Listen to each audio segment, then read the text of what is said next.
হে everyone, good evening. এখন বাজেছে ঘড়িতে প্রায় 7:30 আর আমি আমার জুম্বা ক্লাস থেকে ডাইরেক্ট একটু কিছু জিনিস কিনা বাবুরে সারপ্রাইজ দিতে আইছি।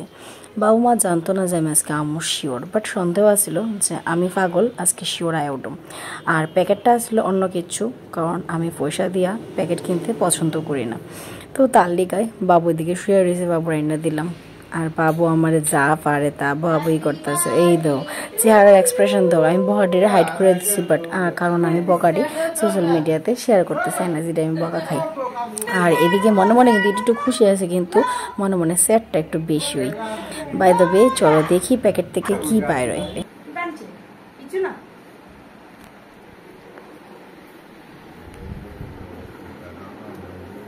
পয়সা গাও কামড়ায়, পয়সা গাছ আছে একটা হাফ প্যান্ট আর গেঞ্জিটা পরে এক্সারসাইজ করতে যাবা সকালবেলা।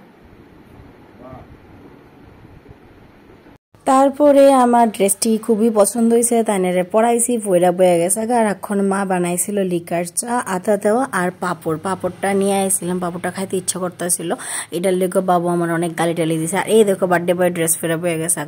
বাবু আর আমার মধ্যে একটা মিল আছে, আমরা নতুন ড্রেস ফেলে আসেন আলাগ আলাগ ফুল লিতেছে। কতক্ষণে ফুরমি অপেক্ষায় থাকি। এই যে পিউ আইছে আজকে। পিউ কি তাহলে আইছে মা? ভীষণ লেগা শার্ট। ও মা শার্ট আনছে?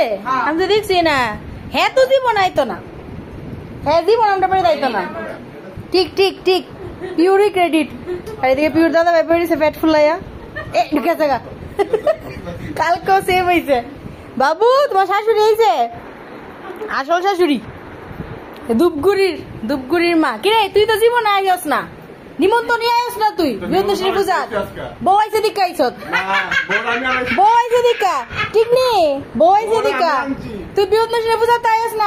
তারার সাথে অনেক গল্প গুজব করলাম, তারারে কিছু টোস্ট বানায় খাওয়াইলাম, পাপড় টোস্ট, কারণ তারা 10টা পর্যন্ত আসছিল। অনেক গল্প গুজব তারা কইলাম যে খায়া যাও রাত্রেবেলা।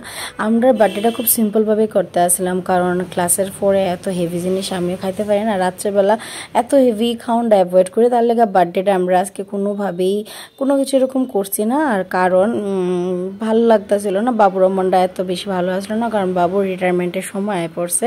আর রিটায়ারমেন্টের সময় এলে মানে তোমরা জানো সবাই যে সবার মনটা একটু খারাপ থাকে। তার লেগে বার্থডেটা সিম্পলভাবেই গরুয়া রুটি আর একটা ডিমের অমলেট কারি করছিলাম। জাস্ট রাত্রেবেলা ডিনারটা আমরা এখান থেকে সাইরা যাবো, এই লেগে বাবু তারাও খাই লিব, আমরাও খাইলাম। আর বাড়িতে আজকে কেউই আসলো না, সব বাচ্চারা যার যার মামার বাড়িতে আসলো, শুধু আসলো সানা আমার ভিডিও করে দিতে হেল্প করছিল।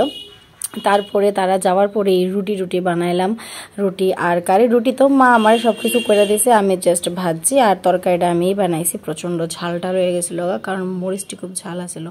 বাইরে দেখো কত্তুরি রুটি করছি, বাড়িতে খাওয়াই নেই। তো সানা আসলো শুধু, বাকি ভাইরা আসছিল না। তারপরে আমরা এখান থেকে ডিনার কইরা রাত্র বাজতেছে প্রায় 11:30। আস্তে আস্তে বাড়ির দিকে যাবো ডিনারটা কমপ্লিট হইলে। এদিকে পুত্তর বাবুর লেগে বাড়ছে, আমরা দুজনই খুব টায়ার্ড ছিলাম। দুজনের কোনো প্ল্যানিং আসছিল না, তাহলে তো ড্রেস চেঞ্জ করে আইতো। সে অফিসের ড্রেসই সকাল থেকে রাত্র পর্যন্ত। তারপরে সবাই মিলে একসাথে ডিনার করে বাড়ির দিকে চললাম। তো আজকের এই ছোট্ট বার্থডেটা এরকমভাবে সেলিব্রেট করলাম, বিকজ বাবুর পেনশনে অনেক টাইম হয়ে গেছে। আর পেনশনে আইতে সময় সবারই মন খারাপ থাকে, তো এটাই একটু জাস্ট আনন্দ দেওয়ার লেগে আমরা গেছিলাম। তো আজকের ব্লগটা কিরকম লাগছে অবশ্যই কমেন্টে জানাই। দেখা হবে নতুন ভিডিওতে। টাটা।